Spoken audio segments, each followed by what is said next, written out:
हरियाणा के गुरुग्राम और नूंह की बिजली वितरण व्यवस्था में निजी कंपनी को समानांतर लाइसेंस देने के प्रस्ताव का कर्मचारियों ने विरोध जताया है। इस मुद्दे पर हरियाणा विद्युत विनियामक आयोग ने अभी कोई अंतिम निर्णय नहीं लिया है। आयोग ने प्रस्ताव के तकनीकी, वित्तीय, कानून, उपभोक्ता हित और सार्वजनिक व्यवस्था पर पड़ने वाले प्रभावों का अध्ययन करने के लिए 3 सदस्यीय स्वतंत्र विशेषज्ञ समिति गठित की है। समिति की रिपोर्ट आने के बाद ही इस पर अंतिम फैसला लिया जाएगा। Electricity employees federation of India के राष्ट्रीय उपाध्यक्ष सुभाष लांबा ने पत्रकारों से बातचीत करते कहा कि गुरुग्राम और नूंह की बिजली वितरण व्यवस्था में निजी कंपनी को समानांतर लाइसेंस देने का प्रस्ताव न तो उपभोक्ताओं के हित में और न ही कर्मचारियों के। उन्होंने कहा कि कर्मचारी, अधिकारी और उपभोक्ता सभी इस प्रस्ताव का विरोध कर रहे हैं। उनका कहना था कि इस व्यवस्था का लाभ केवल ठेका लेने वाली निजी कंपनी को मिलेगा, इसलिए सरकार को इस प्रस्ताव पर पुनर्विचार करना चाहिए। ये जो गुड़गांव और नूंह में पैरेलल लाइसेंस देने के लिए सरकार प्रयास कर रही है और एक कंपनी है 11 पावर प्राइवेट लिमिटेड कंपनी, उन्होंने हरियाणा पावर रेगुलेटरी कमीशन को लाइसेंस के लिए याचिका दायर की है। उस पर 8 तारीख को सुनवाई अभी हुई है। तो उस याचिका के खिलाफ संयुक्त किसान मोर्चा, उसके जो घटक हैं, उन्होंने ऐतराज दिया है। जो हरियाणा में इंजीनियर हैं, यानी कि चीफ इंजीनियर से लेकर के एग्जीक्यूटिव इंजीनियर एसडीओ तक के, उनकी जो एसोसिएशन है, उन्होंने ऐतराज दिया है। हरियाणा की जो मुख्य वर्कर की यूनियन है, all Haryana power corporation worker union और HSCB worker union head office Bhiwani, इन्होंने ऐतराज दर्ज कराया है। और इसके अलावा जो central of Indian trade union है, उसने ऐतराज दिलाया है। इंडियन नेशनल लोक दल, उन्होंने भी ऐतराज दिया है। मार्क्सवादी कम्युनिस्ट पार्टी, उन्होंने भी विरोध दिया है। और कांग्रेस के जो नेता प्रतिपक्ष है, उन्होंने भी ऐतराज जताया है। लेकिन आप देखेंगे कि ये जो हम बोल रहे हैं, ये लाखों लाख कर्मचारियों के, किसानों के, मजदूरों को रिप्रेजेंट करते हैं। लेकिन उन्होंने, कंपनी ने क्या किया है कि एक एक आदमी को लेकर के आए हैं गांव से और उनको कहा कि भाई हम चाहते हैं कि पैरेलल लाइसेंसिंग, इनको लाइसेंस दिया जाए, हमें 24 घंटे बिजली चाहिए। जब बाद में मैंने उनसे पूछा कि जिस कंपनी को लाइसेंस दे रहे हैं वो बिजली बनाने वाली कंपनी नहीं है, वो तो मतलब ट्रेड करेगी, व्यापार करेगी, तो उनको इस बारे में कुछ पता नहीं था। लेकिन खबर प्लांट करवाई गई कि 70% जो जन सुनवाई हुई है, 70% जो कंज्यूमर हैं, वो चाहते हैं कि पैरेलल लाइसेंसिंग प्रणाली लागू हो। मतलब हम इतने लाखों कर्मचारियों को रिप्रेजेंट कर रहे हैं, हम तो 30% मांगे। तो ये सब मैनेजमेंट है, खबर प्लांट करवाई है। इसमें नुकसान की जो बात ना, सबसे पहले तो ये है कि इसकी जरूरत क्यों पड़ रही है। मतलब जरूरत क्यों पड़ रही है?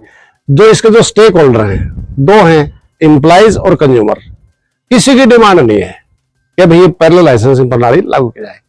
दूसरा, इसमें क्या है, समझने की दृष्टि से आपके दर्शकों के हिसाब से मैं बता रहा हूं कि पैरेलल लाइसेंसिंग प्रणाली क्या है।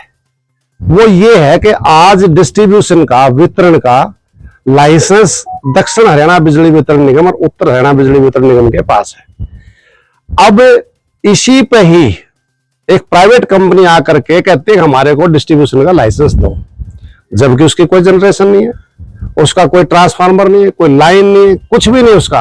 वो हमारे को इसका लाइसेंस दो, और इलेक्ट्रिसिटी एक्ट का प्रोविजन के तहत उसने अप्लाई किया।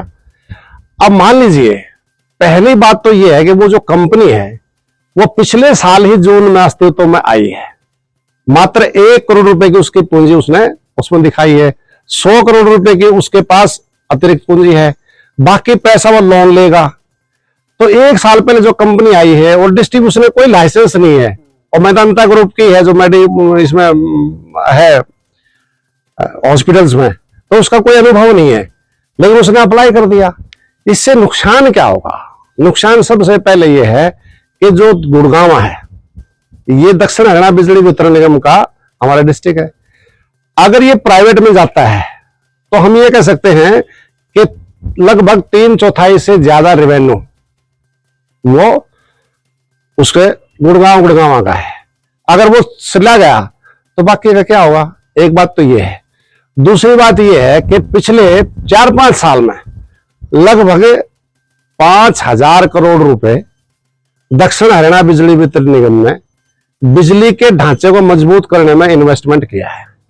स्मार्ट सिटी के नाम पे, आरडीडीएस के नाम से वो किया है।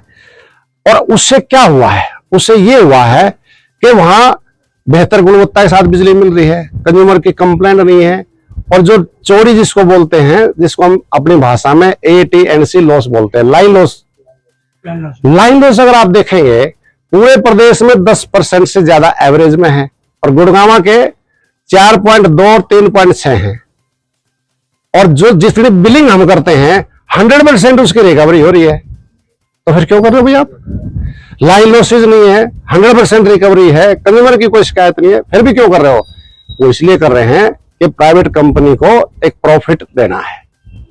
अब अगर मान लो लाइसेंस उसको मिल जाता है, तो देखो आप सीनियर जर्नलिस्ट हैं, हमारे लिए, सरकार के लिए बिजली जो है एक सेवा है, और प्राइवेट के लिए सेवा नहीं है, उसके लिए व्यापार है। और कोई भी व्यापारी, चाहे मैं क्यों ना हो, कोई भी व्यापारी घाटे में तो मतलब ही नहीं, नो प्रॉफिट लो लॉस में बिजनेस नहीं करेगा, वो तो फायदे में करेगा। अब उसको फायदा कैसे होगा? ये जो पैरेलल लाइसेंसिंग है प्रणाली, ये निजीकरण का पूरा पैकेज का एक हिस्सा है। कैसे हिस्सा है? अब ये प्राइवेट लाइसेंस हम दे दिया, मान ले, सबसे पहले नंबर 1, क्या प्राइवेट कंपनी, मैंने जब सुनवाई हुई हरियाणा पावर रेगुलेटरी कमीशन के चेयरमैन से सवाल पूछा कि आप ये बताइए, क्या वो पैरेलल में इंफ्रास्ट्रक्चर खड़ा करेगा या जो हमारा नेटवर्क है उसका इस्तेमाल करेगा? कानून के तहत वो जो प्रेजेंस, जो एग्जिस्टिंग लाइसेंसी है दक्षिण हरियाणा बिजली वितरण निगम, उसके नेटवर्क को इस्तेमाल नहीं कर सकता। वो उसका इस्तेमाल करेगा तो MOU करना पड़ेगा। MOU कैसे होगा? अब मेहता साहब ने गाड़ी ली अच्छे वाली, मैं कहूं मेहता साहब गाड़ी बहुत अच्छी है, ये गाड़ी मुझे दे दो, जो इसका नॉमिनल किराया होगा किलोमीटर के हिसाब से मैं आपको दे दूंगा। मेहता साहब कहेंगे अच्छा मूर्ख आदमी, तो मैंने तेरे लिए गाड़ी ली है। ये कह रहे हैं कि हम MOU करेंगे दक्षिण हरियाणा बिजली निगम से, मामूली सा बिलिंग चार्जेस कुछ दे देंगे। क्यों दे देंगे जी? ढांचा हमने खड़ा किया, 8,000 लोगों की मौत हमारे साथियों की हुई है, आप इसको दे देंगे। एक बात तो ये नुकसान हो गया।